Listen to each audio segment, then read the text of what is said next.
তো বন্ধুরা সকালে খাবার নিয়ে বসে পড়লাম। দেখো খাওয়াতে খাওয়া, এই ডাল, ডিম ভাজা, বেগুন ভাজা, আকিল ভাজা, পটল ভাজা, আলু ভাজা, আর এটা হচ্ছে ইঁচড়ের তরকারি। ইঁচড় একদম গলে গেছে মোমের মতন। আর এক বাটি ফল। তো এখন এই নিয়ে বসে পড়বে এখন খাওয়ার জন্য। আর ভাত কি গরম, আগেই তরকারি মেখে নিই। ছি, ডাল দিয়ে খাবো।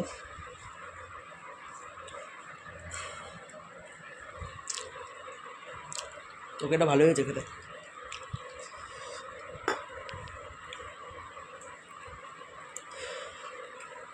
মেখে মেখে মেখে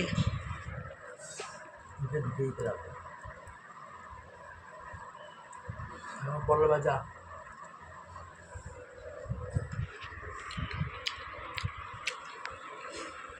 এই হচ্ছে গরিবের খাবার।